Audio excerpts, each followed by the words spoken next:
Since he came down the escalator on June 16th, 2015, Donald Trump has profoundly changed everything. He changed the Republican Party and is still changing it. He changed the Democratic Party and is still changing it. He changed the media, both legacy media and the new alternative media, and indeed the old alternative media, talk radio. He changed it all. And he accelerated trends in some cases, but he changed it all. He is, in fact, the Rosetta Stone of American politics for the past 10 years and probably for the next 10, certainly for the next 4. Now, if you don't know what the Rosetta Stone is, 1799, Napoleon's rampaging around in Egypt and his troops find the Rosetta Stone. Got 3 sets of translations on, three inscriptions in different language. One of those is Egyptian hieroglyphics, which had never before been translated, but one was ancient Greek and the other one was some sort of Egyptian text that was somewhat understood. But the French took it back, and the Brits finally got it when they got the capitulation of Napoleon. I don't know if it was the first or the second time. It's in the British Museum. I've seen it. And it's fascinating. And it allowed scholars to understand what's going on in the hieroglyphics because they understood ancient Greek and the other language. So you got 3 translations of one thing, and they're pretty much the same. It's a decree from a pharaoh from 196 BC. It's like the Rosetta Stone unlocked everything. Trump unlocks everything. Understand the most important thing he's done in the Republican Party. He hasn't moved it right. He hasn't moved it isolationist. He's toughened it up. He's toughened it up in the way that Tom Cotton toughened things up, in the way Mitch McConnell toughened things up when Mitch McConnell said no hearings, no votes after Justice Scalia died. Leader McConnell kind of led the way, prefigured the Trump toughening up. Tom Cotton has always been blunt, specific, and direct. Tough. Donald Trump is tough. Very, very resilient. And what you see the Republicans doing, they've confirmed John Ratcliffe today overwhelmingly. They're just not putting up with stuff anymore. They're tougher because of Donald Trump. They aren't necessarily more or less conservative, more or less interventionist, more or less isolation. They're just tougher about whatever they're going to do.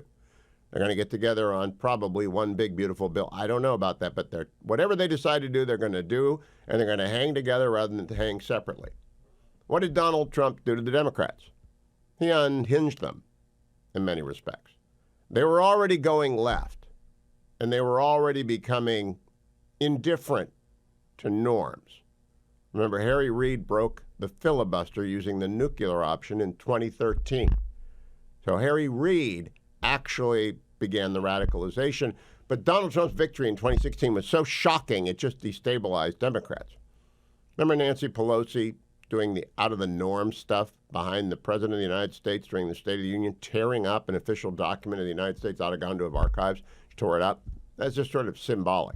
Then when Democrats beat Donald Trump in 2020, they established a J6 committee, and they violated every norm, making it illegitimate, meaning that Nancy Pelosi refused to allow then Kevin McCarthy, then minority leader, to select the ranking member and the members of the minority and their own staff. So it was a one-sided show trial with absolutely no persuasive effect. So he destabilized the Democrats, and they've gone increasingly to the left. He destabilized Joe Biden, who really didn't have the capacity to even believe anything.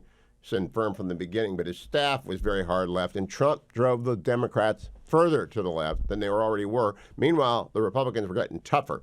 Republican coalition has gotten a little bit bigger, but it's still the Reagan coalition. It's still there. HW didn't add to that coalition. W did. Added a few people who believe in American military might in the age of terror.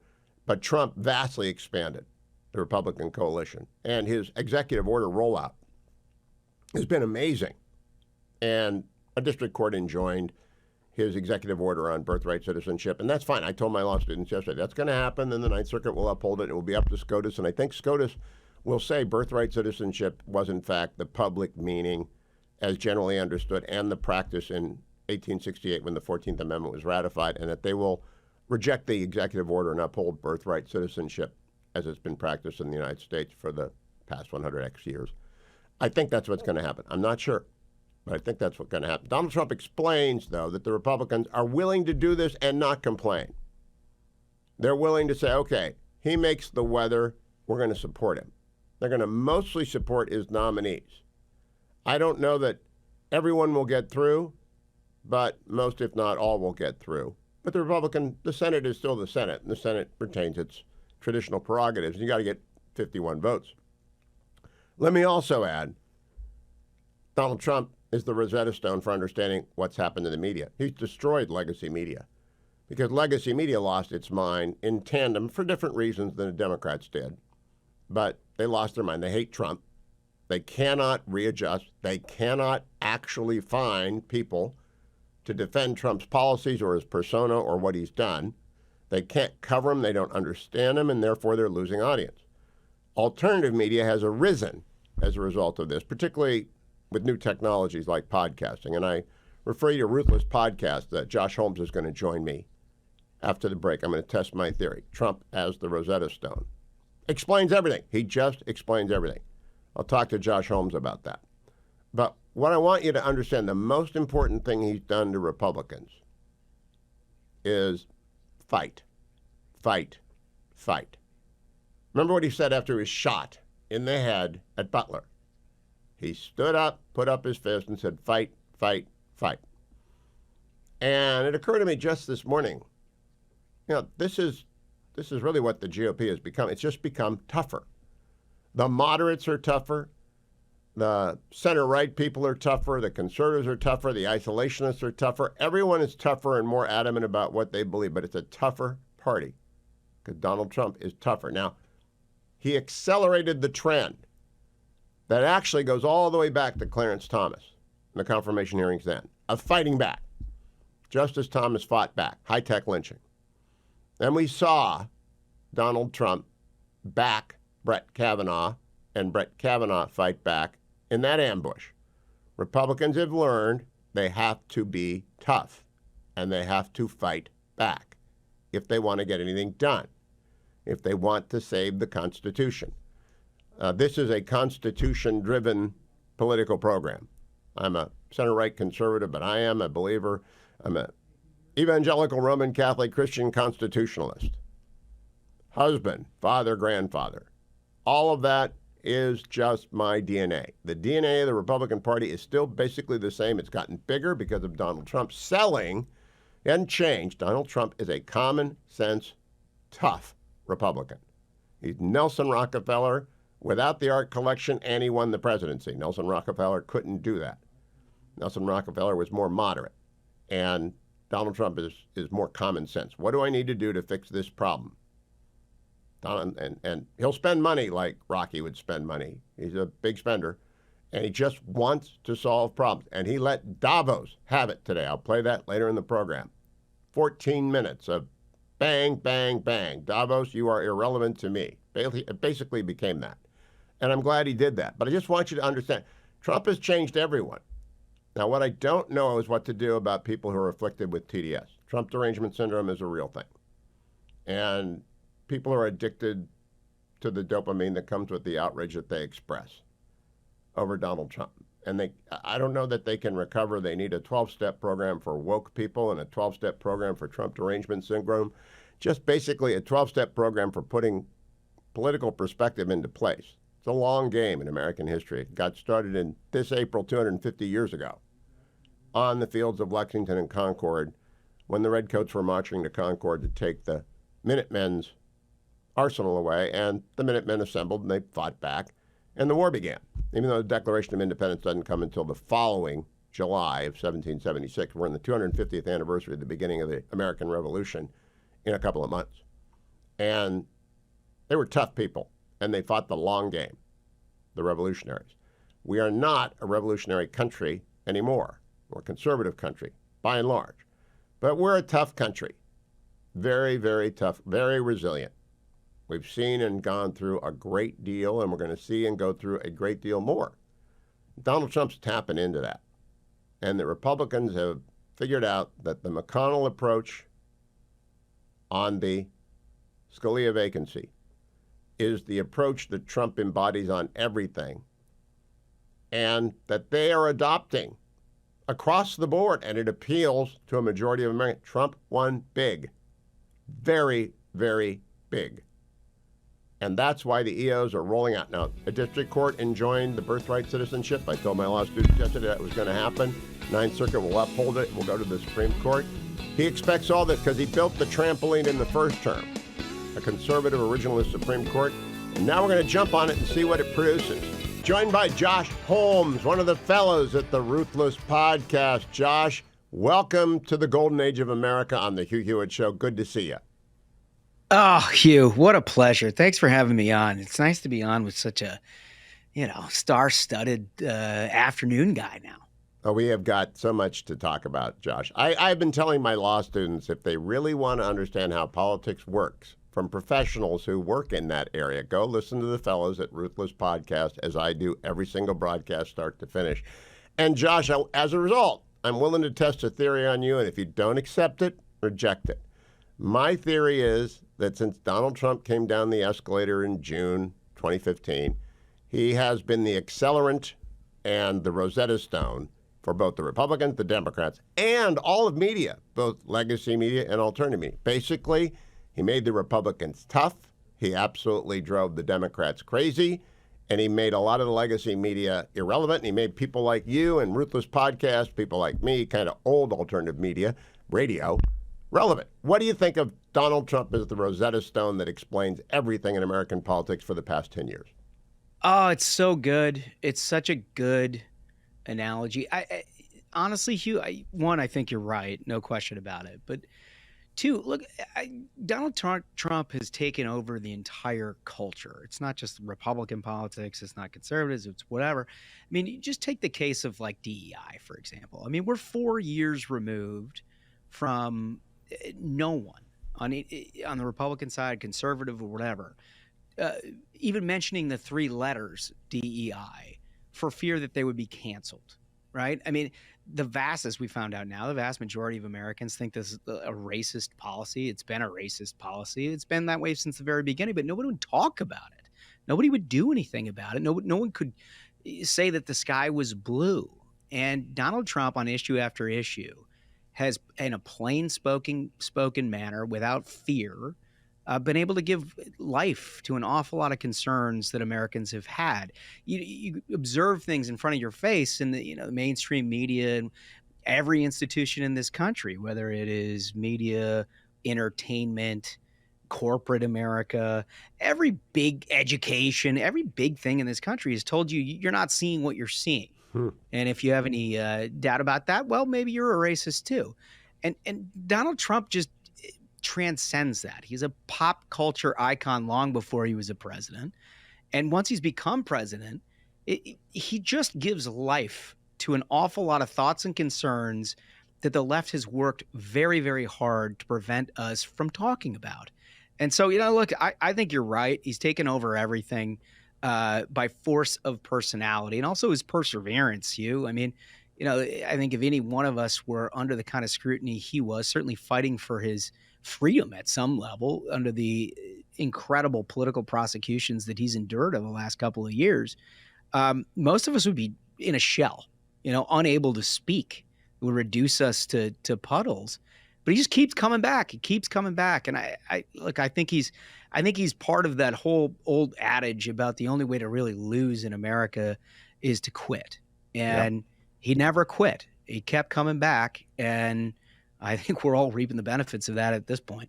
I think he's made the Republican Party generally not more conservative or more liberal or more isolationist or more. He's just made it tougher so that everyone is tougher. And in the first segment of today's program, I paid homage to leader Mitch McConnell for actually being the first hint. Clarence Thomas did it when he fought back. And then Mitch McConnell said, no hearings, no votes when Justice Scalia died. That was tough. And then Donald Trump has just toughened everyone up now. What do you think? Everybody is tougher and more resilient after Donald Trump, both his first term, then the lawfare, and then especially getting shot in the head in Butler and standing up and saying, fight, fight, fight. Republicans fight now the way that Leader McConnell fought for that seat. Yeah, no, look, I mean, it's his ability to call a spade and not be worried about the ramifications. I mean, for so long, and the media now is just completely broken. You know that better than anybody, Hugh. It's a broken enterprise, no longer serving the interests of the American people. Propaganda outfit at its, each and every one of these things, and his ability to give that a full showing in front of the American people without fear of what they would say to him sort of unmasked all of that. And in doing so, has made everyone an awful lot tougher. You're looking at some of this happened with the Kavanaugh hearings, but certainly happening with Pete Hegseth right now. We're unearthing 11th hour allegations from an ex-wife of Pete Hegseth's brother. And instead of that being problematic, as it would have for 30 years in Republican politics, I can't imagine that there's a better whip operation that you could invent in Republican politics than having something like that drop and having the New York Times, NBC News, all of these things print stories about the allegation without even containing CBS News, without even containing the fact that the alleged victim denies it ever happened. But they did. And what that communicates in Republican politics, thanks to Donald Trump, is, man, we got to get on board because these people they're terrible. They're ruining everything about the information flow to the American people. And I think it's a great service. And they are incompetent. Democrats are incompetent. I've been out in California teaching for since the beginning of the year, and I'll be here till April. And the fires, we had evacuees living with us for 10 days, and they were welcome guests. But, I mean, shocking levels of incompetence in California. And Trump said, I think to Sean Hannity last night, no money for California until they fix their water problems and get the sprinklers to work and the hydrants to flow and the reservoirs to fill. I think that's tough love. I think that California needs that. And then, again, common sense. We've got about a minute to the break, Josh, and then I want to talk a little inside baseball with you about Ruthless. Yeah, you bet. I mean, look, tough love is the name of the game with Donald Trump at this point. But the thing is, he's got the American people with him at this point. And you have the Gavin Newsoms of the world and everybody else telling you, everything is upside down. He's straightening it out for everybody. And I think the goodwill that he has built amongst the American people, you can see playing out in the first week of his administration, where he's doing things that were previously incredibly controversial. And at this point, pretty well received. Yeah. Don't go anywhere, America, because I'm going to ask Josh to explain in brief why you want to go back and listen to the Ruthless podcast after the disaster, because in it, they got into the monetization of grief and the monetization of compassion. And they unfolded for me as only political pros. That's why you got to listen to Ruthless podcast. They're political professionals. They're operators. They take clients on. They get them elected. And they know how this works. I've never done that. I don't know anything about that. I can tell you how to run a radio show and a television show and how to teach a con law class and how to get an endangered species Section 10A and Section 7 permit. But I have no idea what negative polarization meant or how Gavin was grifting when he was given. I was just so aghast after I listened. But it's the only kind of thing you get if you go and like and subscribe the Ruthless podcast. And then you're going to find Michael Duncan, John Ashbrook, Comfortably Smug, and my guest, Josh Holmes, talking twice a week about the actual nuts and bolts of how it works. And at the same time, providing cultural commentary. But I love the nuts and bolts. Josh, your podcast, After the Fires, when Gavin Newsom and the Pod Bros were given, I was fascinated. And it's the kind of stuff I don't know. I can tell you about what's going on in Israel and Russia and China. I had no idea about negative polarization and monetizing the email. Would you tell people why you guys know this stuff? Well, I mean, look, it is what we happen to do for a living, and you monitor trends over a period of time and what people react to, what makes people donate, what makes people throw their support behind certain candidates. And in the era of Trump, negative polarization is a really big deal. In other words, are you making the right enemies? Right. And it's not so much of having that hope and change that Obama talked about, or the place called hope that Bill Clinton talked about, as much as it is just driving negative energy against President Trump and having the reaction flat back on you. And the more that you're attacked at some level, the more that core progressive base reacts to it. And what they do is they double down on their support for people who are getting attacked by who they see as the right enemies. I mean, look, Donald Trump has benefited a lot from this. You saw this play out during the course of all of the political trials and all of that legal consequence that he suffered over the last year, where Republicans rallied to his side based upon what they saw as a corrupt left-wing prosecution of him everywhere from DOJ on down to New York and Georgia.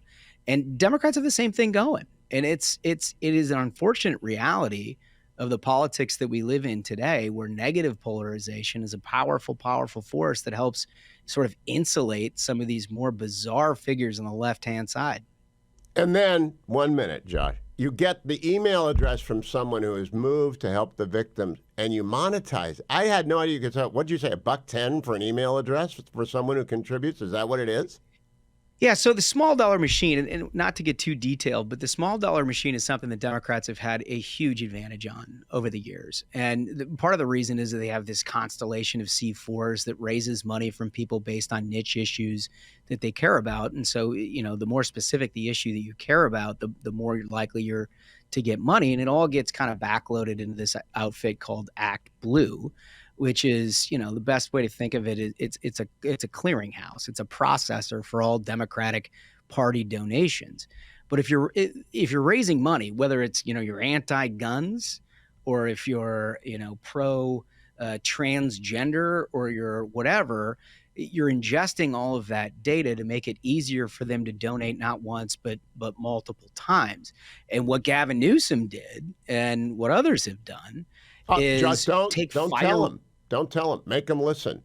Make them listen. Not only are we out of time, but make them listen. Ruthless Podcast. Go back 2 episodes, get to the California fires episode, and learn something, because the fellas are pros. Josh Holmes, thank you, friend. Always love talking to Ruthless Podcast fellas. Lonnie Chen is the brightest star in the Republican firmament in California. I mean, he's got statewide appeal. He's a Hoover Institution fellow, Stanford Law professor. He's now with the Brunswick Group as well. Lonnie, welcome. I wanted to ask you one simple question and have you hold forth on it. Did the fires change the politics of California in a significant way? I think they did, Hugh. I think people saw what the challenges are with one-party unquestioned imperial governance, which is kind of what we've seen in California. And when you have one-party governance in a place like California, when you have a lack of really opposing opinions having any kind of carry at all, you see bad decisions being made. Now, obviously, you can't blame the entirety of what happened on bad decisions, but there are a number of things. If you think about the way in which the city handled a number of very crucial questions, the way in which the state has managed broader issues around water and forestry control. These are the kind of things where if you had a little bit of political competition, things would be different. And so I think folks understand that message, and the number of people I've heard who've commented on the need to throw out the political establishment in California since the fires have been going is incredible. I mean, a lot of people believe that we need a change in direction. Lonnie, I was optimistic that maybe something would happen until I heard 2 days ago on News Talk Radio set 1070 out down here during the fires. I was listening. The state senator from Altadena managed to make this a question of race, because Altadena once was redlined, and it hadn't been redlined for decades. I mean, they just reverted to it might be racism. It seems like it's going that direction. What in the world? I mean, what do you do with something like that?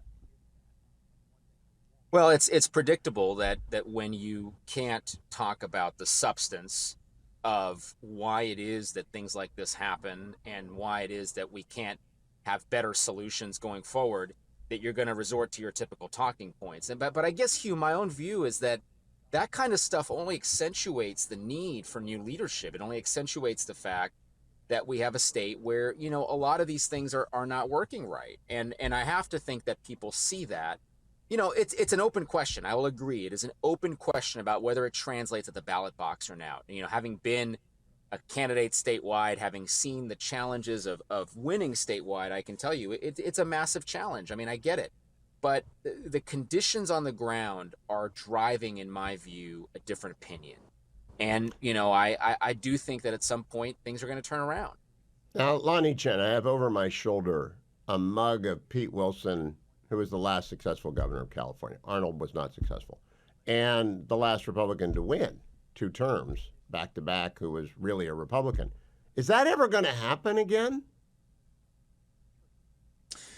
Look, I think it's a tough question to answer because you can know when looking at history that no trend lasts forever, right? I mean, it's just there's no trend that's lasted forever. But I believe that it is incredibly challenging to make the case because it's not that we don't have good arguments. I think we've got great arguments on the other side of these issues. There is such an industrial complex in California that defends the status quo. It's everything from the interest groups who are involved to the lobbyists to the so-called nonprofit organizations that are really masquerading as nonprofits. What they really are political outreach entities for the progressive part of the Democratic Party. That kind of stuff makes it really challenging.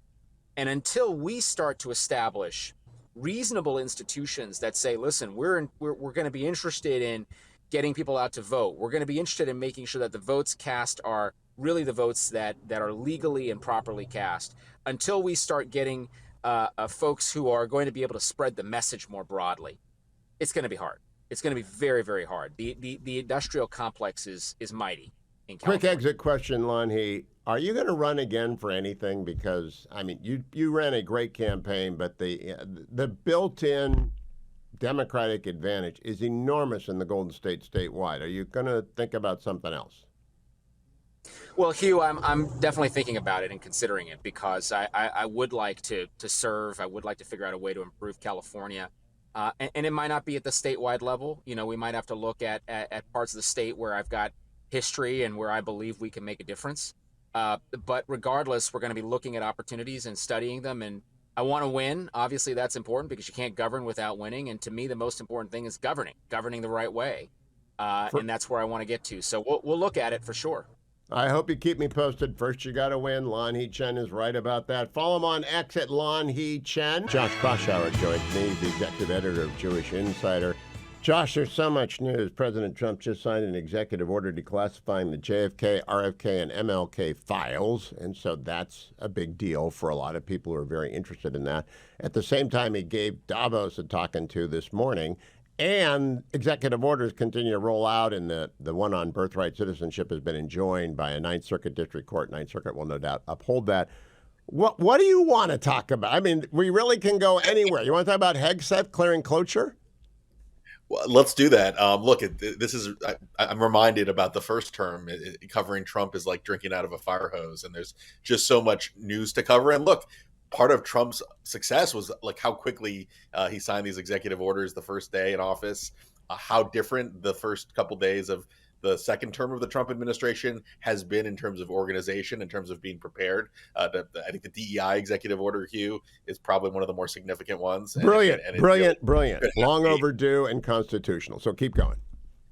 But Hegseth, look, I mean, that is a vote we've been watching closely. He's always, based on the record positions from the Republican senators, looked like he had enough votes to win confirmation. The question is, which Republicans would vote no? Susan Collins of Maine, who's up for re-election next year. Lisa Murkowski, the basically independent Republican in Alaska, voted no. Mitch McConnell, at least for closure. Mitch McConnell, though, who has been very critical. We had a story in Jewish Insider today about some of the Pentagon picks, some of the lower level Pentagon appointees and some of the isolationist views they've had. McConnell was a strong critic of that, but he also voted today to, and it sounds like he's supporting Hegseth for confirmation. So that is the kind of news. I thought it was not based in other than left-wing speculation, Josh, because Tom Cotton's been a very, very strong supporter Pete Hegseth, and he is close to the former majority leader and now the senior senator from Kentucky. And I just don't think Senator Cotton would have been so adamant about fight for Pete Hegseth had he not been assured that there were votes for Pete Hegseth. Talk to me a little bit about the other headline. Steve Witkoff, the Middle Eastern envoy who met with Netanyahu prior to the inauguration, has been handed the Iran portfolio allegedly on what do we do about their nuclear program. Have you been following this story?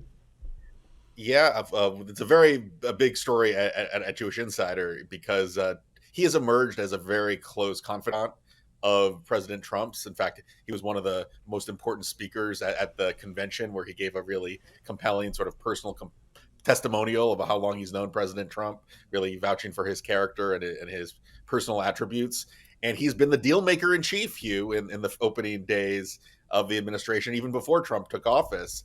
He was in the Middle East. He was in Qatar trying to work with all the relevant stakeholders. A lot of, he's taken on some criticism, certainly for perhaps putting a little too much pressure on Netanyahu to make a deal that was very similar to the one that was offered by the Biden administration earlier on last year.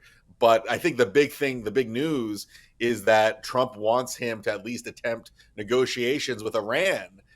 So there's been a lot of debate over whether a Trump administration would really try to potentially make threats about, supporting Israel targeting their nuclear facilities or a more aggressive military posture towards Iran from the United States. But it looks like, at least at first, with Witkoff getting this new role, sort of a diplomat in chief working with Iran, we're making Iran negotiations, nuclear negotiations, as part of his diplomacy portfolio. I think that Trump is preferring to go a diplomatic route, at least at first, with Josh, with Iran. Who do you expect Ambassador Witkoff? I think we should call him Ambassador or Envoy Witkoff. I'm not sure what his title is. I don't know the man. I look forward to interviewing him. Who does he negotiate with? The Iranians want nothing to do with us, and we don't really want anything to do with them. Who does he talk to about this? Well, that's a great question. I mean, one thing we reported yesterday, Witkoff was on Fox, and there was a story in the New York Times about Hamas trying to take advantage of this moment and saying they want to negotiate with the United States. Hamas is a terrorist group. They committed the atrocities of October 7th. We don't negotiate with terrorists. But Witkoff said he thinks it's good that they want to negotiate. So there's a lot of concern in a lot of conservative circles. I've spoken to a lot of national security Republicans who are concerned about Witkoff's eagerness to negotiate at all costs. Obviously, diplomacy is an important tool in the toolkit, but it does seem like he's very eager to make a deal for a deal's sake, and that's something that Trump has dispatched him to do in these opening days of the administration. But I don't know. When you dispatch someone to go to Israel, they sit down with the prime minister, in this case Benjamin Netanyahu, and he meets with Witkoff. You dispatch him to deal with Iran. I don't think there's anyone who's going to talk to him. Do you? Well, who did that? I mean, I guess the Obama. I mean, I guess when they met with the foreign minister Zarif back in the day when they were. I mean, they're probably. Look, I don't think that we're at that point, but I'm sure they're kind of mid-level people. If Trump decides to go a diplomatic route, that behind the scenes at least would be partners for negotiation. Have you received any kind of indication that Donald Trump? I heard the president say. He doesn't know if the ceasefire deal will hold. I'm very skeptical that it will. I hope more and more hostages get out before it collapses, but I'm very skeptical it will actually evolve into a peace. Do you agree with me? Yeah, I mean, trusting Hamas is a fraught bargain. They've been playing games even throughout this first phase of the negotiations. This weekend, we may see several more hostages being released, but we don't know that they've been very. Hamas has been very. Non-transparent about who whether they're alive, whether they're dead, who they are. So we're gonna have to wait and see. But that I think we may get through this first phase. So it's about 40 more days, right? And then the last two phases I think are going to be very, very difficult. And even Netanyahu has indicated he's they're still going to be going after Hamas, and any solution with Hamas still in control of the Gaza Strip I think is untenable for Israel. Okay, we got 1 minute, Josh. What do you expect to happen when the deal falls apart? Israel resume the war? Well, I think the big question, Hugh, is does Trump put pressure on Israel not to end the deal and try to get them back to the bargaining table and try to find some way of salvaging things, or does he let Israel do it as Trump has said in the past? I don't think he's going to let the government fall. and the government will fall if the deal falls apart and the war is not resumed.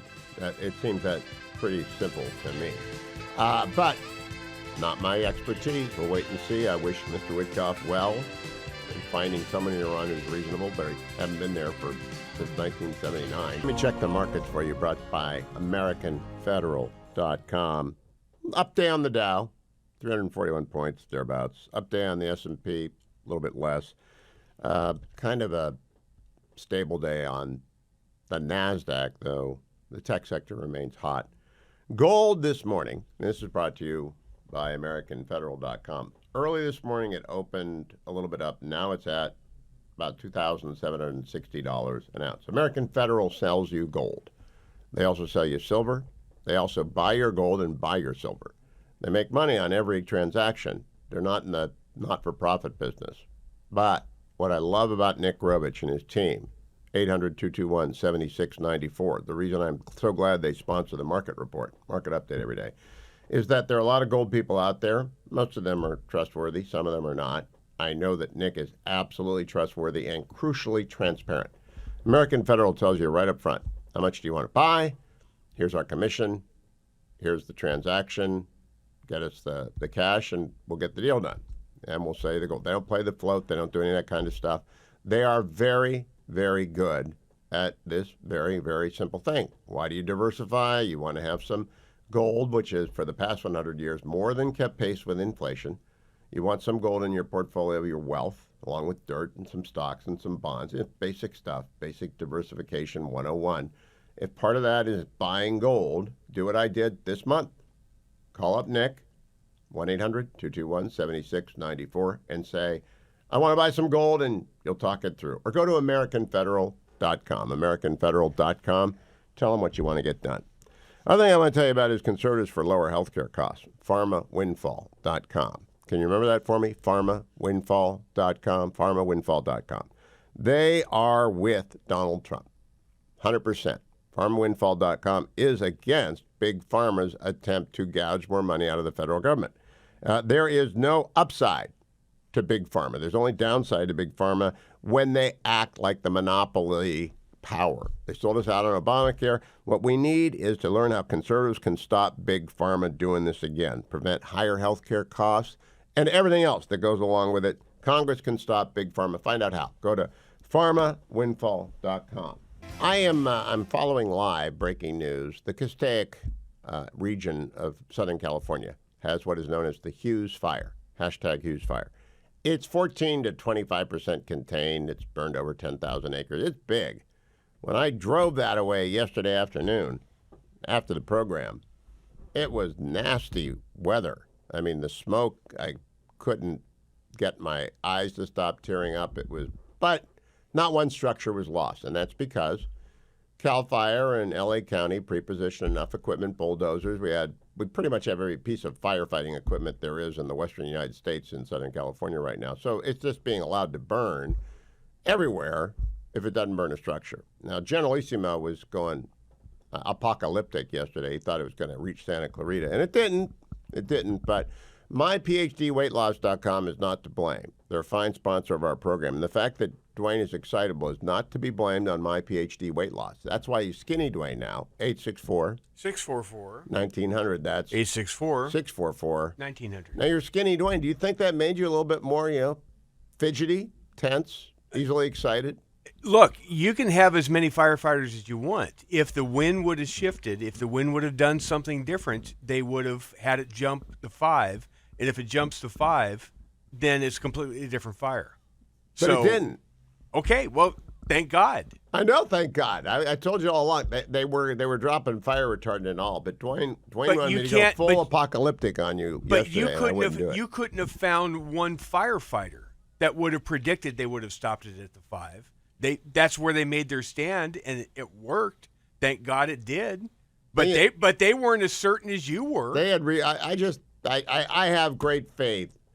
When you have more faith in them than they had in themselves. When the CAL FIRE people have enough time and the LA County Fire Department have enough time to pre-stage every vehicle of every class and type, and they have every helicopter, and the winds did not ground the helicopters, and they get the water planes, They just kept damping it down. Now, the good news, Generalissimo, is that we're going to have rain this weekend, I think, or at least cool down, right? Saturday night, we're supposed to have rain. So that would be a wonderful thing for everyone. I'm not worried about mudslides. I know some people are. I'm not. But I am worried about one other thing I'm going to talk to you about. My PhD weight loss, though. Let's tell people if they want to lose 50 pounds like you did, keep it off for 2.5 years, 864. 644. 1900. Now, what I wanted to ask you about, I'm actually, you know where the studio is. We don't tell people where the studio is. Yeah, I've been here for 20 years. I know where the studio is. But nowadays, there's a new feature, which is kids on motorized bicycles doing 40 miles an hour Yes. with wheelies Yes. and no helmet.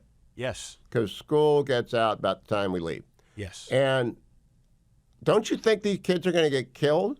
I mean, they are absolutely indifferent to traffic rules. They don't have helmets on, and they're going 30 to 45 miles an hour. The bikes they're on are electric motorcycles, not bikes. They are geared up to go a lot faster than a bicycle is meant to go. You're right. They should be wearing helmets. They're not. And the local metropolitan police in this area is on a jihad right now against those, and they're seizing the bikes when they see them. Good. God bless them. And Yes, I'm telling I agree. you, I would agree. also go to every high school and say, you will be named in the lawsuit for the easily foreseeable death or injury of the minor who you allow to bring those things onto campus. Because they're kids and they're doing kid stuff, but they're going to end up dead. Yes, they are not safe for what the kids are doing it for. If Have you noticed what I've noticed around the studio? I mean, they just blitz it. Well, I'm here every day. Yes, I've seen it. Now, see, I'm only out here 4 months a year, and I'm out here to teach. And so I'm very careful in the studio area because it's close to high schools. And the high schools let out about the same time show program wraps up. And it's just an armada of crazy 14 to 16-year-old kids on. Many a morning I left this studio when we were on the overnight shift, and I'm leaving in the morning, sometimes late getting home.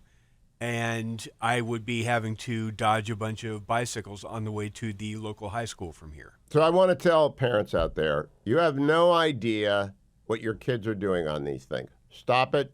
Take the bike away. And police, arrest the kid. Really, take him down. I don't mean charge him. I mean just take him into custody. They can have an e-bike, but a true e-bike goes 25, 27 miles an hour at the most. That's not what these bikes are doing that these kids are on. Some of these bikes can go 60, 70 miles an hour. Well, and it's just insane. They go over walking because they're kids. They're doing kids stuff. And so the manufacturers, you're all going to be liable. The high schools are all going to be liable. The drivers, I don't think you're going to be liable because they come out of nowhere. And I just move at a snail's pace. But we spent last night, we had friends over for dinner, and we spent about 20 minutes talking. Everyone had a story about 14 to 15-year-old kids. You know, they'd rather drive, but they can't drive. I assume they're 14 and 15. They don't have a driver's license. Right. And that's what they're going to require is in a lot of these bikes, if they're going to ride them, they actually have to have a motorcycle license because I'm of the glad speed about they that. can carry. Now I want to go to what Donald Trump. I want to start to begin with Donald Trump did today. First, let's do the question and answer he had with Brian Moynihan, Bank of America CEO, cut number 14. Good afternoon, Mr. President, and congratulations and obviously eventful week for you and your family. If you remember 5 years ago, you came here and we walked among 150 CEOs from all over the world and you engaged with them about your policies and your procedures. This year you're not here, and yet this week was eventful from the orders that you mentioned earlier, literally a wave of orders coming out on immigration, on trade, and many other matters. And so as a representative of the United States here, we got a lot of questions about what does all this mean and how would the president square this with his clear focus on growth, prosperity, market growth, stock market growth, a good bond market, and bringing down prices. So how do you think about the impact of all these orders and how fast they come out and how you're going to balance them with that scorecard of being successful in both continuing GDP growth, bringing down inflation, and also having a good stock price? Down to 21%, the corporate tax. And it was actually, if you look at state and city, it was in many cases much higher than 40%. I got it down to 21%. And now we're going to bring it down from 21 to 15% if, there's a big if you make your product in the U.S. So we're going to have the lowest, just about the lowest rate. It'll be, the 21 is on the low side worldwide. The 15 is about as low as it gets. And by far the lowest of a large country, a large, rich, powerful country by far, not even a contest. So we're going to bring it down to 15% if you make your product in the USA. So that's going to create a tremendous buzz. We're also probably going back to the 1 year deduction where we deduct, we did that originally, and that was amazing what the impact that had, the 1 year deduction, which built up over a period of time and then it expires. But we're going to go back to that when we do the renewal of the Trump tax plan. We have to get Democrats to approve it. But, if the Democrats didn't approve it, I don't know how they can survive with about a 45% tax increase, because that's what it would be. And so I think they're going to be. We've been working along with them pretty well. I think it's very hard for a political group to say, let's charge people 45% more. So I think we're in good shape. But we're actually doing a reduction for business and small businesses where you're going to bring it down to 15%, which is really something. And by the way, speaking of you, and you've done a fantastic job, but I hope you start opening your bank to conservatives, because many conservatives complain that the banks are not allowing them to do business within the bank. And that included a place called Bank of America. They don't take conservative business. And I don't know if the regulators mandated that because of Biden or what, but you and Jamie and everybody, I hope you're going to open your banks to conservatives, because what you're doing is wrong. Bang! Mr. President, I'll say that. Bang! I think the direct approach that Donald Trump has adopted in the new golden age of America, bang, bang, bang. Now, he issued an executive order on birthright citizenship enjoined by a district court in Washington State. The Ninth Circuit will probably uphold the injunction. Then it'll go to the Supreme Court. I believe birthright citizenship is what was intended by the public meaning of the statute of the amendment when it was ratified in 1868, and certainly practiced from 1868 to the present. So I don't believe the Supreme Court will reverse the lower court, but it will be dispositive on the issue. And I'm glad. We need the issue asked and answered by the Supreme Court. Wong Kim Ark in 1898 was not dispositive. The practice has been long-standing. I think, I haven't done the research on this. I'll be interested to read the briefs when they're filed. If I were the SCOTUS, if I were king of the forest, not queen, not duke, not earl, I'd reach down and grab that, decide in about 1 second. Because I don't know what the decision is. Decide it. Get the answer out so people know what the rules are, which is why I think Trump set up a test case. Olivia Beavers, now with the Wall Street Journal. So good to see you, Olivia. How are you? Hi, Hugh. I'm doing pretty good. I'm actually homesick at the moment, but something had to catch up with me starting a new job. So, how do you like the new hours of my program? Bad, but I mean, we're now in the afternoons. How do you like the new hours? Yeah, you used to get up early in the morning and join me, and I appreciate that. But now it's the after. How do you like it? Oh, Hugh, I love it. And I got to tell you, there were definitely a few moments where I would look at my alarm clock in like the groggy moments, because I'm not a morning person, and be like, oh, I don't know what this is for, and almost turn it off and risk missing your show. But luckily, I never had that happen. But there were definitely some close calls. I'm not going to lie. Well, Olivia, we're glad. Welcome to the Wall Street Journal. Congrats to the Journal. They're very smart. They picked the best of the new media in the Beltway and brought them over to legacy media. Olivia, Pete Hegseth advanced today. That means he's going to get confirmed, I think. Do you agree with me? Yeah, I think it's going to be very narrow. Senator Murkowski came out against him today, citing the allegations against him about alcohol and sexual assault, and saying that she does not think that that's basically befitting of the defense secretary. And Senator Collins did not vote to advance his nomination forward, but it still looks like it's going to be possibly bare thin for him to get through. He's going to be confirmed. I think everyone's going to get confirmed. The only question mark I have, really, is Tulsi Gabbard. What do you think is going to happen to Tulsi Gabbard? That's, I think, the one that's considered the most challenged nomination. There's a lot of questions about her past comments about Assad, Syria, and possibly using Russia as talking points. And multiple members of the Intelligence Committee have raised questions about her as a pick. So I think that there's a chance she might not even make it out of committee. But we've also seen the Trump world unite around someone that they think is failing, like we saw with Pete Hegseth, and kind of push senators in a different way than they might have previously been leaning. So I think that there's still a chance that I you have might not see seen something. that from Yeah. MAGAites. I Now, saw it with now Pete. it's all, now it's I was all part seen. of it with Pete. Fight, fight, fight. You know, decorated veteran. His co-hosts at Fox and Friends said there was never any drinking problem. The obvious exploits off campus of his marital relationship were very bad, but people accept that as part of his portfolio. I've seen no one rally around Tulsi Gabbard. No one. So tell me, where have you seen it? No, I'm not saying I've seen it. I'm Oh, saying okay. that perhaps that could happen and there might be a change of momentum. But right now, it looks like that one is the most troubled out of his picks. And, I did some digging into some of the other picks that might have had some question marks next to them. Kash Patel, which I think he's going to be fine. But I Oh, he'll did be some fine. digging into his past, which I used to cover the House Intelligence Committee.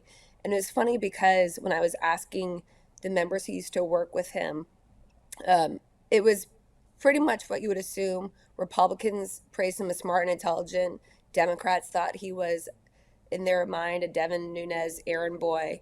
But one Republican did not care to name themselves, said that they had concerns about Kash Patel, who they are now. And one Democrat said that they also felt like he was knowledgeable, smart, and always helpful, and only had good words to say. So it was kind of an interesting division there.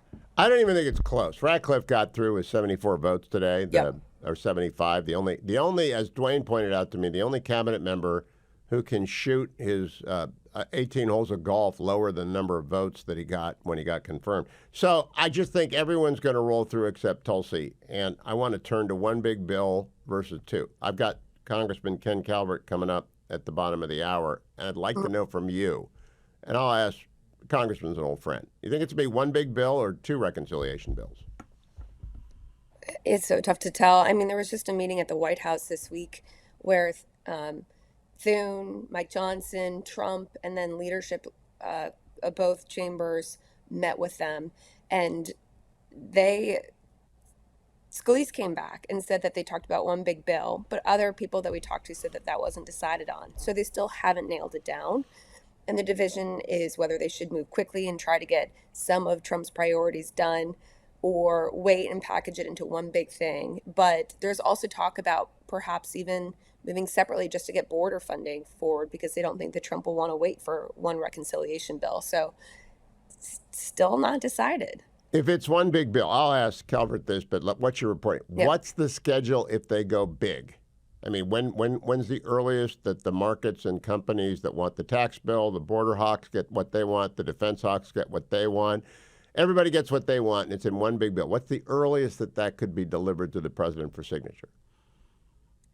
Well, House Republicans are supposed to go down to Doral, Florida next week, and they said that that's where they're going to be putting the fine-tuned touches off of what they say is they're going to be the reconciliation plan. And I think that they have a pretty aggressive timeline that they at least reported out, but they're hoping for it to basically be sent out of the House at the end of February and over to the Senate. And we'll see if they stick to that timeline. I've heard some doubts, but they want to move quickly. No, that's not fast enough. They got to get this thing done by when do they go out on recess for the Easter break? Olivia, do you know offhand? No, not offhand. Yeah.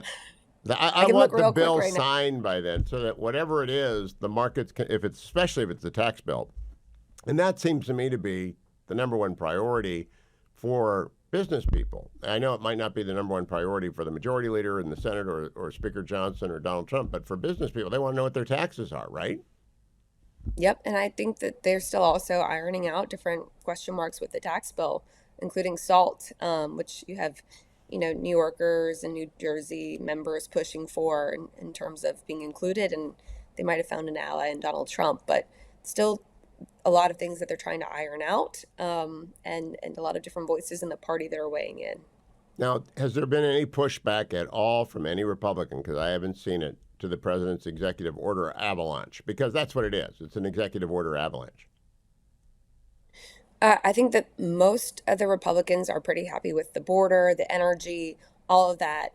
What you do hear privately was some did not like that Trump did pardons and clemency for violent January 6th offenders who were in jail. Senator Murkowski put out a statement. I heard other Republicans who were unhappy with it. I heard from U.S. Capitol Police officers who just were shaking their heads. So I think that one caused a stir, and Mike Johnson said that was Trump's choice and he was going to respect it. So you were not going to get that pushback from the House GOP leader. But yeah, I think that most Republicans were happy with the flurry of border, and that's the the executive orders that Trump issued is essentially what Mike Johnson called is going to be the roadmap of how they move forward legislatively. And I am ecstatic about the DEI order of making sure that we are a country that abides by our constitutional mandate to not award benefits or inflict punishments based on race, creed, national origin, you name it, gender. We can't do that. It's unconstitutional. Olivia Beavers, feel better. Great to see you with your Wall Street Journal hat on. One of my great sponsors is AndrewandTodd.com, 888-1172. If you're buying a house, my son's buying a house in Virginia. I said, call Andrew. Don't call me. Don't call me. I don't know anything about mortgages other than the best person to work with is Andrew Del Rey or Todd Avakian at AndrewandTodd.com. There was Sierra Pacific Mortgage. 888-1172. The interest rates you get depends on how much money you put down, where you live, what your credit score is, all that good stuff. Depends on AndrewandTodd.com, getting a hold of your file, producing a file. And the great thing is interest rates are high right now. They're somewhere between 6.75% and 7.5%, depending on where you are, what you want to buy, how much you're putting down. And I think it's wonderful I think it's fabulous, in fact, that Andrew and Todd will give counsel for free to anyone who lost their home in the fires. You need to talk about construction loans, bridge loans, and then taking out the bridge loan. You usually get a construction loan. It balloons after 2 or 3 years. You got to take it out. You got to have your house built. It's a very complicated thing, but you want to talk to a mortgage professional. That's what Andrew Del Rey, Todd Avakian, AndrewandTodd.com, with Sierra Pacific Mortgage. I think Todd started the office for Sierra Pacific a long time ago. Andrew joined him halfway through. But they go with AndrewandTodd.com, and they're never going to change their name. Sierra Pacific has never changed their name. They do every kind of loan in the business, 888-1172. They're good, they're honest, they're transparent, they're trustworthy. Did my loan when I moved back to the Beltway. Done Dwayne's loan here. I can't recommend them highly enough. Barack Obama stepped out yesterday at the Obama Foundation Democracy Forum speech. One line caught my ear, cut number 16. That democracy's pretty far down on people's priority list. Pluralism is not about holding hands and singing Kumbaya. It is not about abandoning your convictions. It is about recognizing that in a democracy, power comes from forging alliances and building coalitions and making room in those coalitions, not only for the woke, but also for the waking. Not only for the woke, but also for the waking. In other words, you want to get to woke, all right? You want to get there. That's President Obama unplugged and riffing, not saying a whole lot, but I want to tell you, I'm not unhappy he said that. They're woke, and they're going to be broke because nobody wants to be woke. Woke is done. Donald Trump has killed it. Coming up after the break, I'm talking with Ken Calvert about he is the chair of the Subcommittee on Defense Appropriations and National Security on the House Committee on Appropriation, a longtime member of Congress, good friend of the show, good friend of mine for many, many decades. And I just want to figure out, what are they doing? What are they doing on defense spending? It's probably my number one priority. Some people are taxes, some people are border, some people are all sorts of different things. They want in the one big beautiful bill or two bills, whatever it is. I don't know what their deal is, but Ken Calvert will give us some clues, especially on defense. Do not miss that. Let me remind you that every interview I do, almost every interview I do, I put over at my YouTube channel. I would really ask that you subscribe to it, because then increases the power and reach of the algorithm, and we get the good message of great common sense conservatism out to everyone. It's not anything new. It's what Reagan did, communicate good common sense conservatism. Next hour, I'm going to play Donald Trump at Davos, because he really took it to him. 14-minute speech. Then he took Q&A, and he took it to them too. He's just telling you what he thinks, and by the way, he's just channeling most of America. Not all of America, the woke, who are going to be broke. They're not with him, but I'm with him, and I think like 9 out of 10 things. I don't agree with some stuff, but it's not the world. I'm not the president. I didn't run for president. I never have agreed with any president 100% on anything, even Ronald Reagan, for whom I worked, and Richard Nixon, for whom I worked. But I'm here to tell you, the rollout is great. The energy is extraordinary. The number of questions he takes from the number of different variety of sources is remarkable, and it's such a contrast to the infirm and feeble Joe Biden. Joined now by a longtime friend of mine and of the program, Congressman Ken Calvert. He's from Southern California. He is now chairman of the Subcommittee on Defense of the House Appropriations Committee, important position for serving our nation in keeping its defenses strong. Congressman Calvert, welcome back. How are you? Good. Good morning, Hugh. Thanks for having me on. It is great to see you. I would like you to sort of set the table for people who are maybe listening for the first time since we've moved back to the afternoons. What does the Defense Appropriations Committee subcommittee do that should concern them? Because it's really a big deal, and they got to know that. Right. Well, we pay the bills. The authorizing committee, the Defense Authorizing Committee, sets the policy. The Appropriations Committee, we struggle to find the money and to pay the bills for the resources that is needed by the Department of Defense. So that's not just the Department of Defense. That includes the CIA, the National Surveillance Administration, NRO, which is the National Reconnaissance Office, National Geospatial, NSA, all the intelligence agencies and all the services of the United States military is funded through the Appropriations Committee and through my subcommittee. So how long has it been since we actually had a budget process that made sense for the military, Congressman Ken Calvert? It's been a number of years.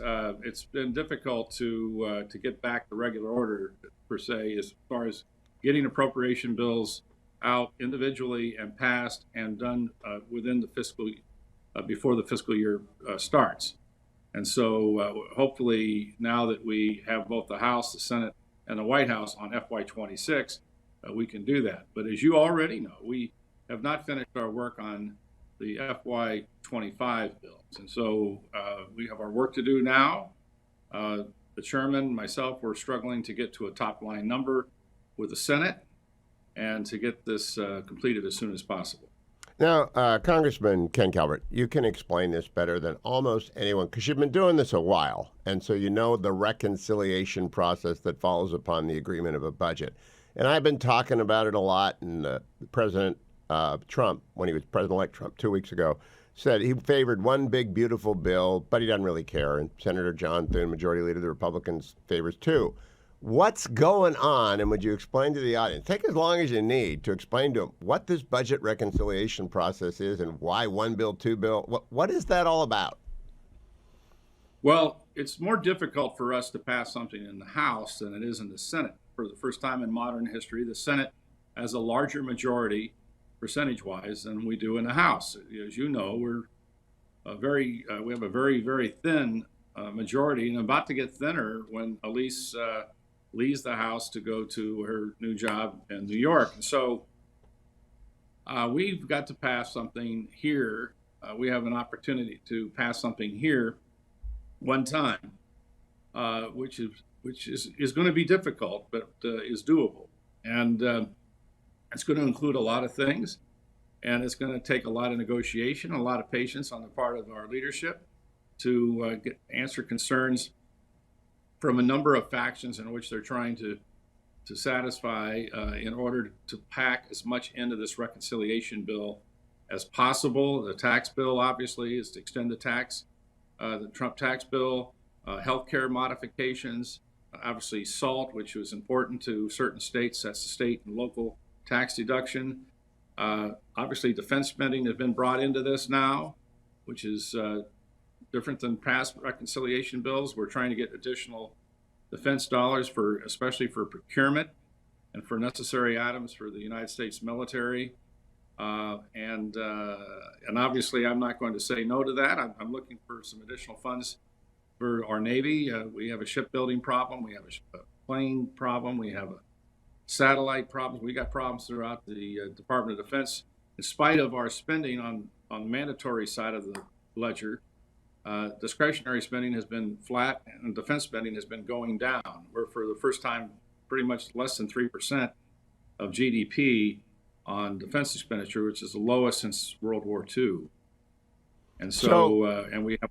So you're working on the budget part of the defense part of the budget, and one big budget has to be agreed to in one big beautiful bill, as President Trump puts it, and it's going to have the border stuff, defense stuff, the tax cuts in it, and other cats and dogs like the no tax on tips. Who is in the room doing this, Ken? I mean, who is actually doing the back and forth? That won't pass in the House. This won't pass in the Senate. It's a giant negotiation, isn't it?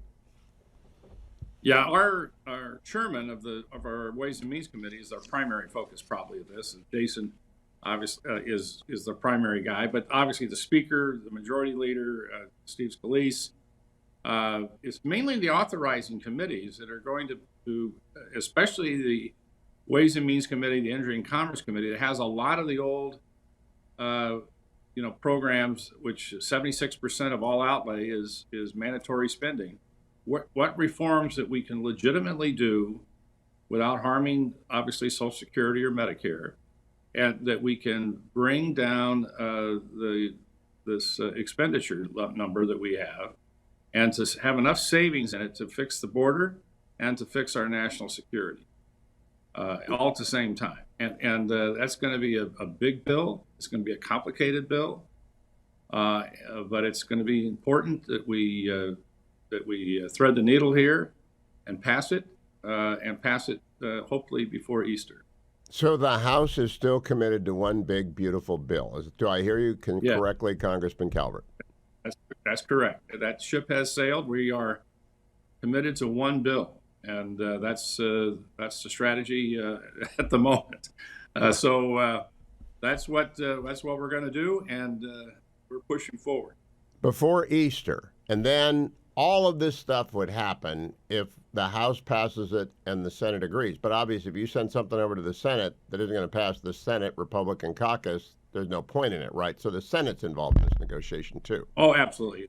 There's no daylight between the House and the Senate. We're working very closely with the Senate leadership, John Thune and his leadership team, to put a bill together that we all agree to.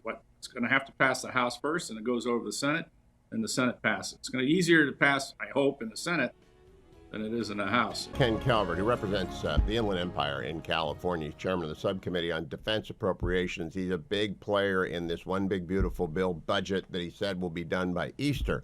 So, Congressman, let's zero in on defense, which is what I really wanted to talk to you about. Because I had on Susan Collins yesterday, we talked about shipbuilding.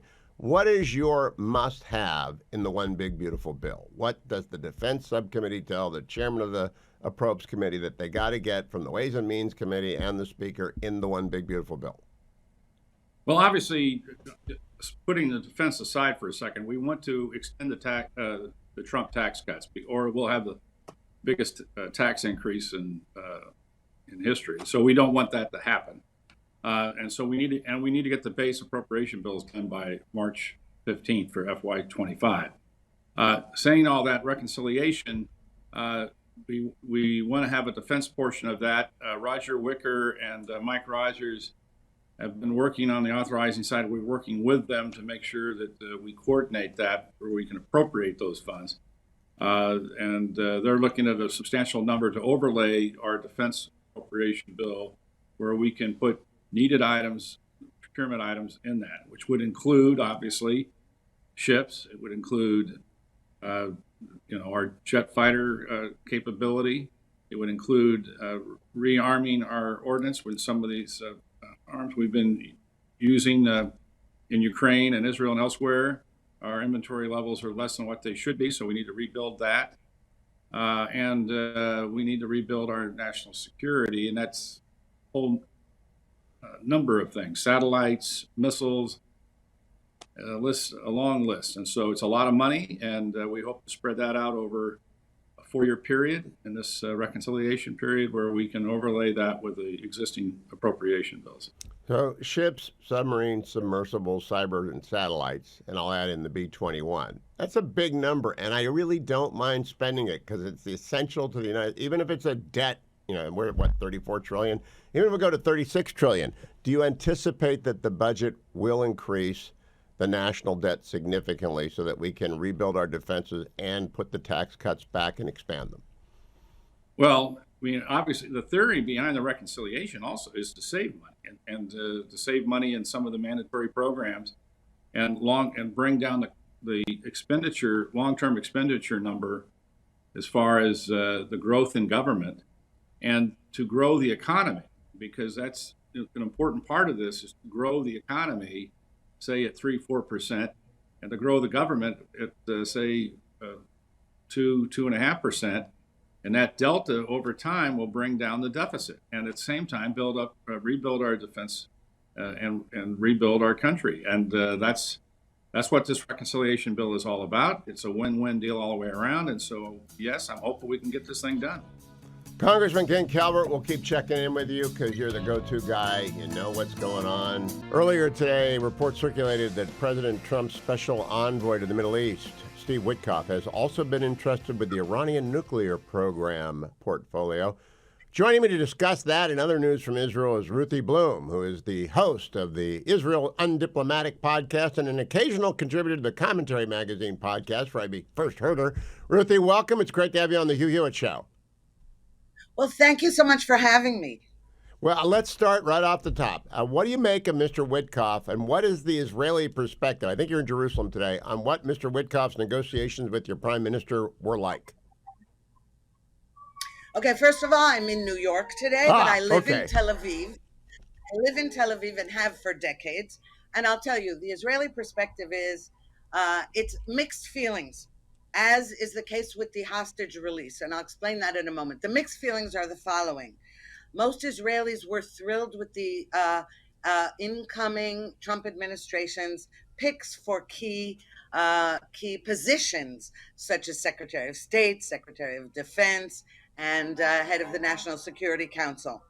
But Steve Witkoff is a different story.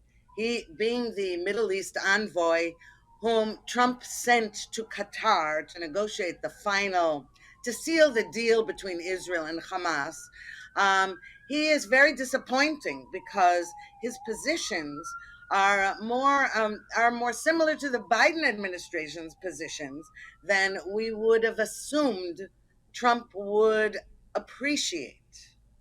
Now, Ruthie, unpack that for me, because I don't know what went on in the meeting between the Prime Minister and Mr. Witkoff, but he has always been reported, I don't know him, I've never met him, but he's been reported to be a friend and ally of Benjamin Netanyahu in the past. Is this a departure? Well, it might be, because apparently reports are that last weekend, when he arrived from Qatar to Jerusalem, and he called Netanyahu's aides to request a meeting or demand a meeting, they said, look, it's Saturday, it's Shabbat, he can meet you in the evening, after sundown. And Witkoff apparently was extremely sarcastic about that and said, oh, come on, we know he doesn't observe the Sabbath, so he better get in gear and meet with me now, or something to that effect, and it was unpleasant. Now, in fairness to Witkoff, the deal that Netanyahu agreed to is not something new. It's something he had agreed to before. It was just Hamas had not agreed to any of the previous deals. And apparently, Trump's threat about all hell breaking loose in the Middle East seems to have moved Hamas to finally agree to some kind of a deal. All right, that is, so it wasn't really pressure on Netanyahu, but the tone, the music is surprising given how pro-Israel the Trump administration was in his first term and promises to be now. Furthermore, there's another appointment that's disturbing, and that is Michael Domino, who was just, as far as I understand, instated as Undersecretary of Defense for the Middle East. And he even opposed the Abraham Accords and is for, I think, appeasing Iran. And that goes against what Trump himself brokered and is promoting. So it's puzzling. That is, I heard about that on the commentary podcast this morning, and I don't know this guy, and I don't know anyone who gets appointed who's against the Abraham Accord. So I got to look into that. I don't think Bridge Colby is an isolationist, but I do think I got to look into it. Ruthie, I've asked Aviv Redigur, I've asked Michael Oren, what does Israel generally think about the hostage deal? So I want to ask you the same question. What do you generally think about the hostage deal? Okay, I'll separate that into two parts. One is that Israelis are all thrilled to see hostages home, especially those three young women. Nobody really knew if they were alive or dead. It was such a relief. We all got to know them personally. Those of us who didn't actually know them personally got to know them personally from their posters, from their mothers talking on television, etc. We were thrilled.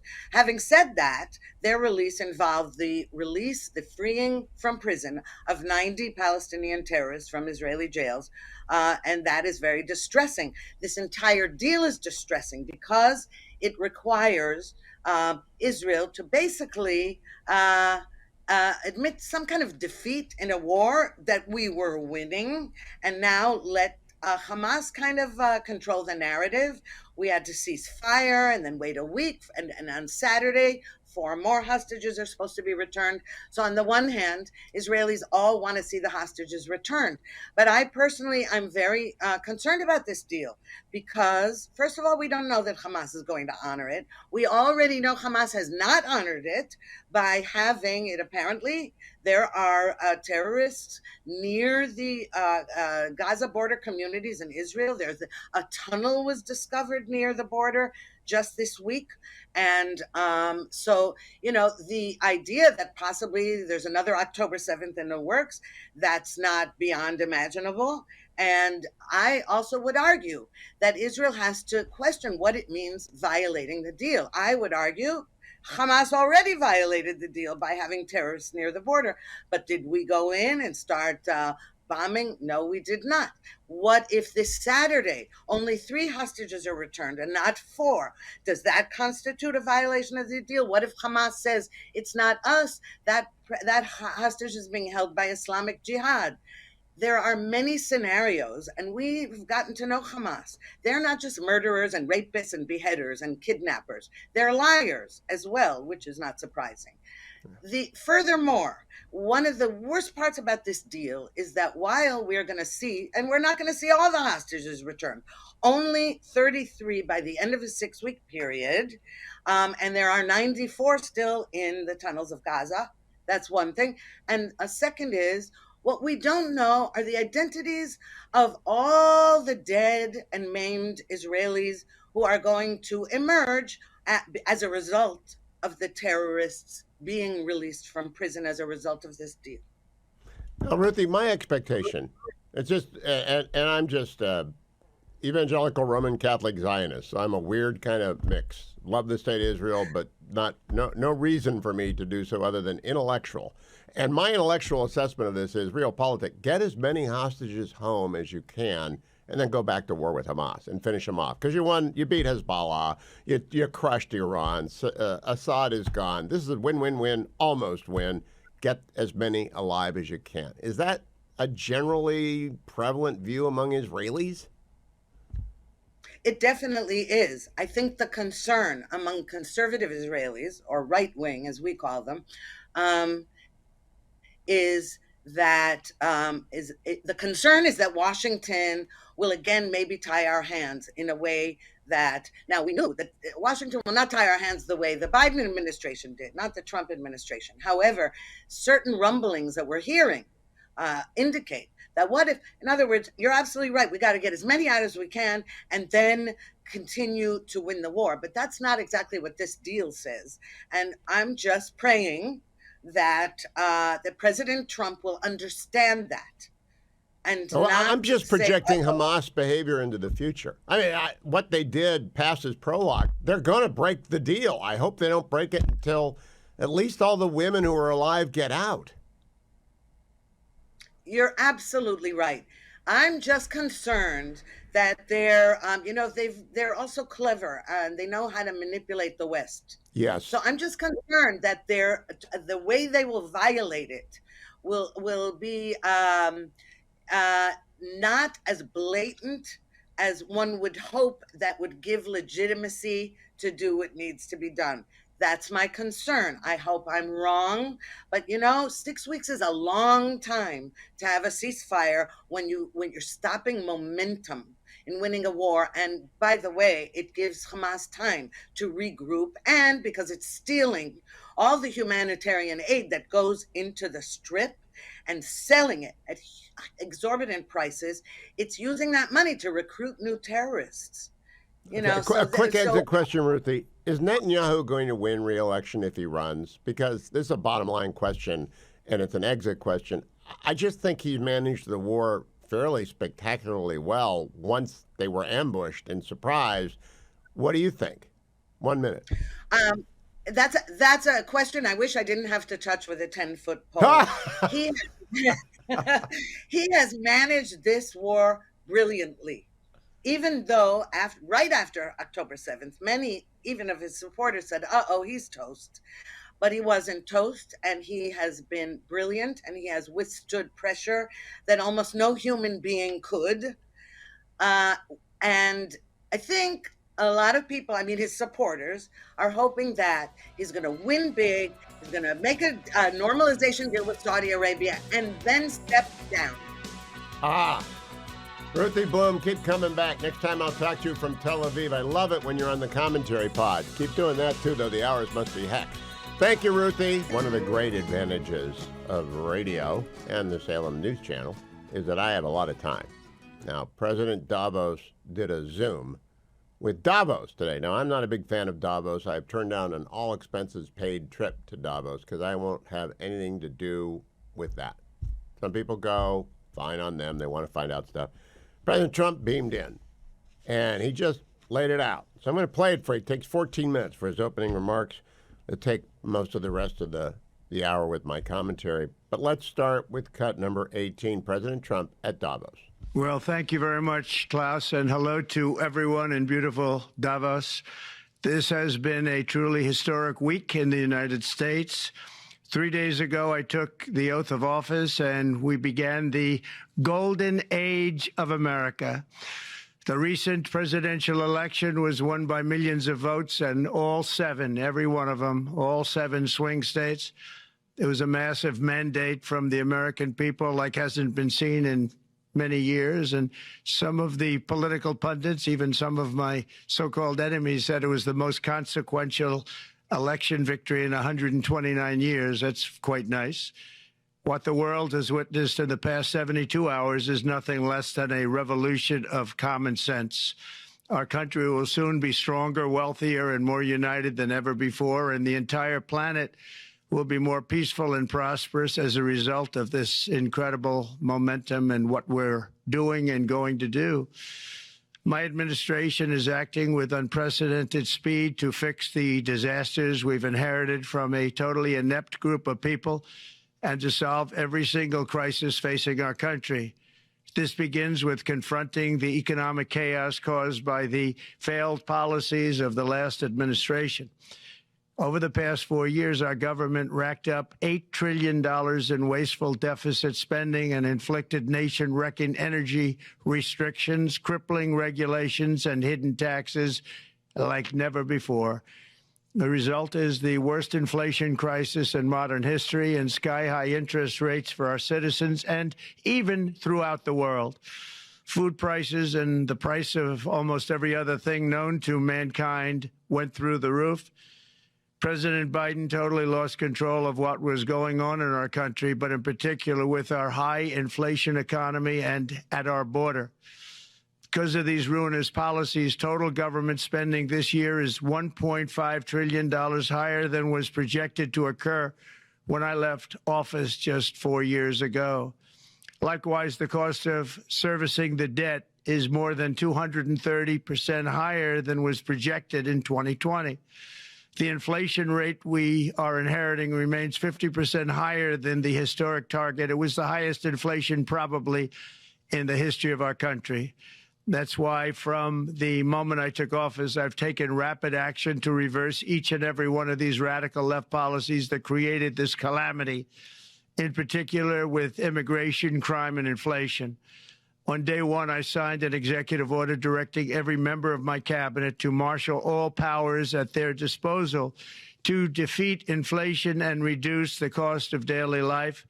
I imposed a federal hiring freeze, a federal regulation freeze, a foreign aid freeze, and I created the new Department of Government Efficiency. I terminated the ridiculous and incredibly wasteful Green New Deal. I call it the Green New Scam. Withdrew from the one-sided Paris Climate Accord and ended the insane and costly electric vehicle mandate. We're going to let people buy the car they want to buy.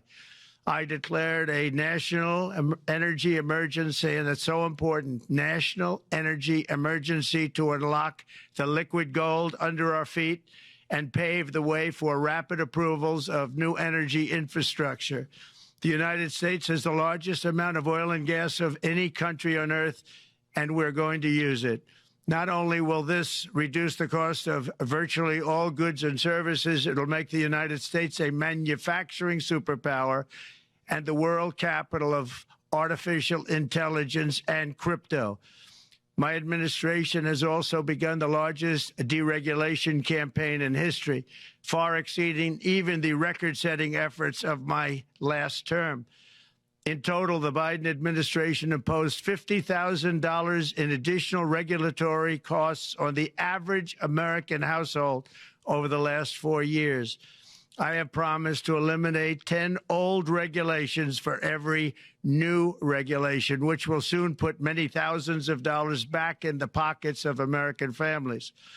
To further unleash our economy, our majorities in the House and Senate, which we also took along with the presidency, are going to pass the largest tax cut in American history, including massive tax cuts for workers and family, and big tax cuts for domestic producers and manufacturers. And we're working with the Democrats on getting an extension of the original Trump tax cuts, as you probably know, by just reading any paper. My message to every business in the world is very simple. Come make your product in America, and we will give you among the lowest taxes of any nation on earth. We're bringing them down very substantially, even from the original Trump tax cuts. But if you don't make your product in America, which is your prerogative, then very simply you will have to pay a tariff, differing amounts, but a tariff which will direct hundreds of billions of dollars and even trillions of dollars into our treasury to strengthen our economy and pay down debt. Under the Trump administration, there will be no better place on earth to create jobs, build factories, or grow a company than right here in the good old USA. Already, Americans' economic, you can see this, I think, maybe even in your wonderful, wonderful room that you're all gathered together, so many of my friends, but Americans, the economic confidence is soaring like we haven't seen in many, many decades, maybe not at all. Upon my election, it was just announced that small business optimism skyrocketed by 41 points in a single month. That's the highest ever. There's never been anything like that. SoftBank has announced between a $100 and $200 billion investment in the U.S. economy because of the election result. And just 2 days ago, Oracle, SoftBank, and OpenAI announced a $500 billion investment in AI infrastructure.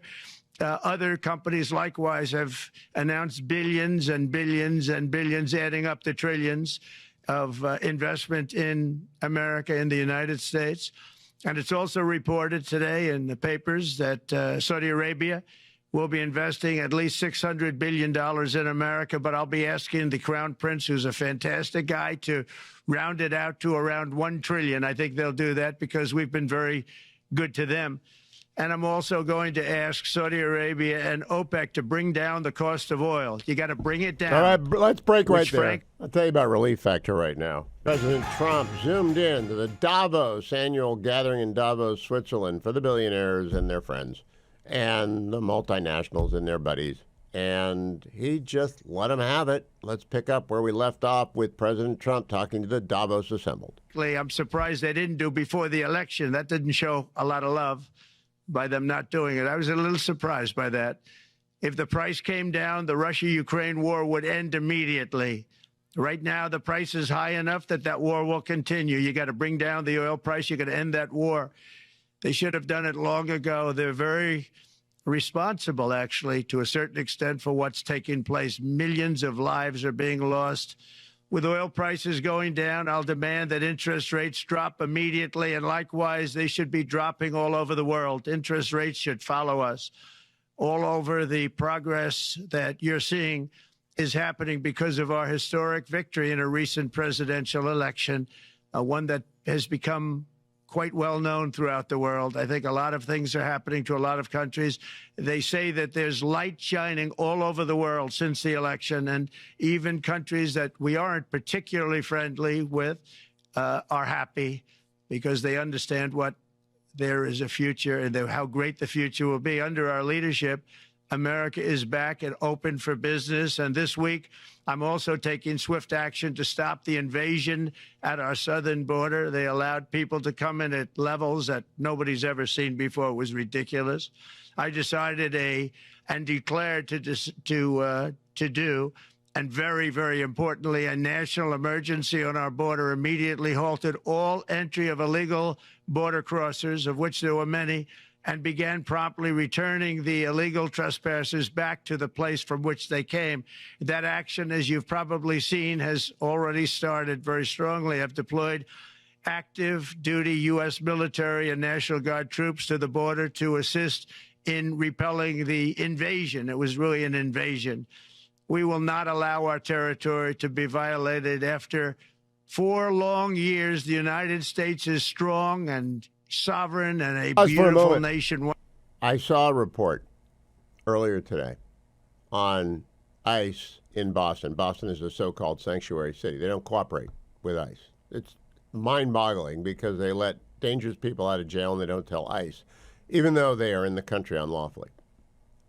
Illegal aliens, as Ron DeSantis said today, that's the actual statutory term. Illegal aliens who've committed crimes are released without notice to ICE, so ICE can't pick them up. So ICE went into Boston today, and they did a big deal. They probably nabbed 6 hardcore criminals and some collaterals. Collaterals are what happened to illegal aliens in the country associated with known criminals who are on the must-deport list.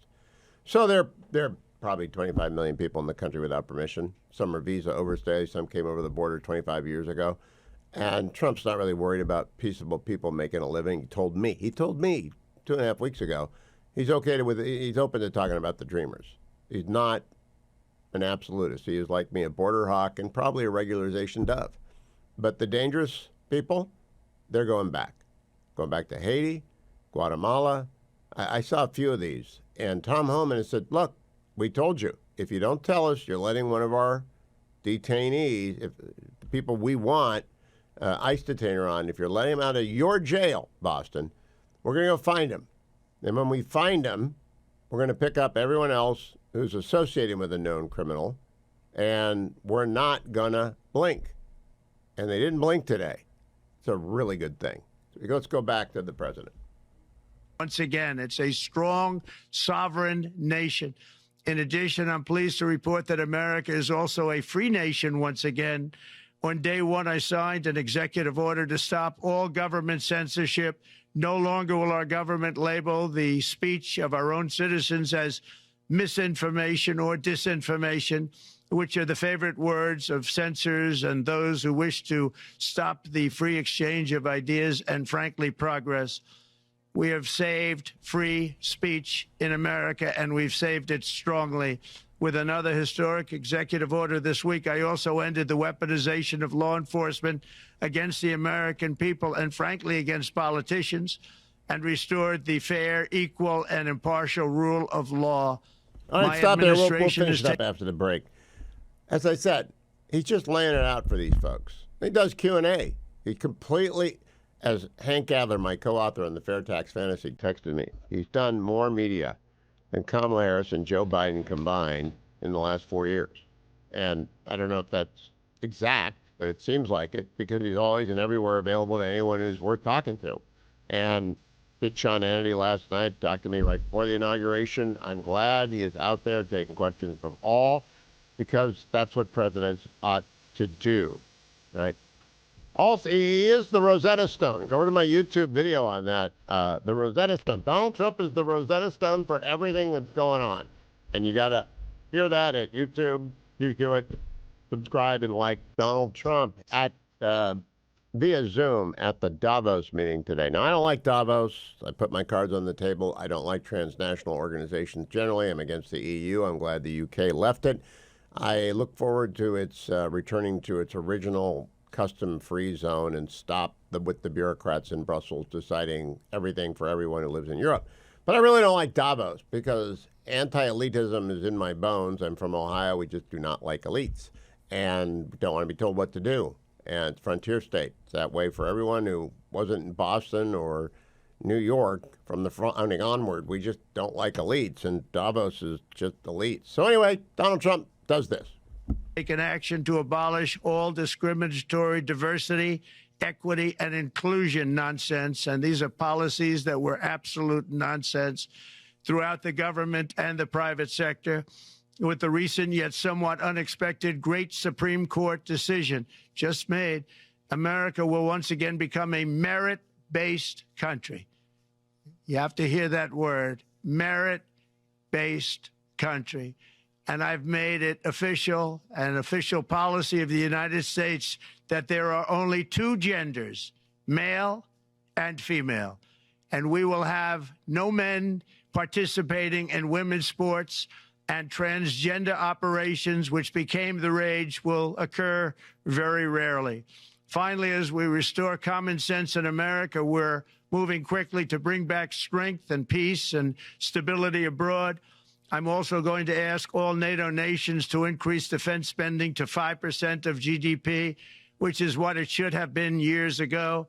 It was only at 2%, and most nations didn't pay until I came along. I insisted that they pay, and they did, because the United States was really paying the difference at that time, and it was unfair to the United States. But many, many things have been unfair for many years to the United States. Before even taking office, my team negotiated a ceasefire agreement in the Middle East, which wouldn't have happened without us, as I think most of the people in the room know. Earlier this week, the hostages began to return to their families. I want to go to the Q&A now, because now we've done that part already. I want to go to the Q&A with Steve Schwartzman. Good guy, Trump supporter, CEO of Blackstone Group, billionaire. Cut number 13. A lot of the European business people have expressed enormous frustration with the regulatory regime in the EU, and they attribute slower growth rates here because of the numerous factors, but especially because of regulations. And you've taken a completely different approach in this area. And if you could explain the theory of what you're doing, how you're going to do it, and what you expect the outcome to be, I'd appreciate it. Well, thank you very much, and congratulations, Steve. You're a friend of mine, but on a great career. You have had an amazing career, and it continues. Just want to congratulate you. You're very inspirational to a lot of people. I want to talk about the EU, because you mentioned specifically that I've also had a lot of friends and leaders of countries. I've gotten to know them all my first term and a little bit during this period of 4 years, and know them well, like them a lot. but they're very frustrated because of the time everything seems to take to get approved, environmental impact statements for things that you shouldn't even have to do that, and many, many other ways that it takes. And I'm going to give you a quick little example. In the private life, my beautiful private life, before I had all these things happening, the world is a little different. I had a nice, simple life. You knew that. But when I had that simple life, I did projects. And I had a big project in Ireland. And it had to get approval on something that would have made it even better. And I got the approval from Ireland in a period of a week. And it was a very, very, very efficient, good approval. And they informed me, though, the problem is you're going to have to get it from the EU, and we think that'll take 5 to 6 years. And they said, you have to be kidding. And this was before politics. And I said, wait a minute, it's not that important. I don't want to go 5 or 6 years, but it would have been a big investment. It would have been nice, and it would have been good for the project. And I sent the people to the EU to see if they could speed it up, and basically it was a 5 or 6 year wait just to get a simple approval that Ireland gave me in a period of literally not much more than a week. And I realized right then, that was the first time I really was involved with the EU, but I realized right then that's a problem, and I didn't even bother applying to do it. Or if I did, I pulled it very quickly. I have to be very accurate because I don't want to be criticized. He did apply, actually. No, I want to be very accurate. So I don't think I did, but if I did, I pulled it very quickly. It was just something you couldn't wait 5 years or 6 years to get an approval. So a lot of, in a very big business sense, a lot of people are claiming that's the problem. From the standpoint of America, the EU treats us very, very unfairly, very badly. They have a large tax that we know about, and a VAT tax, and it's a very substantial one. They don't take essentially don't take our farm products, and they don't take our cars, yet they send cars to us by the millions. They put tariffs on things that we want to do, like, for instance, I think they actually, in terms of these are non-economic or non-monetary tariffs, and those are very bad. And they make it very difficult to bring products into Europe, and yet they expect to be selling, and they do sell their products in the United States. So we have, hundreds of billions of dollars of deficits with the EU, and nobody's happy with it, and we're going to do something about it, but nobody's happy with it. So I think the EU has to speed up their process.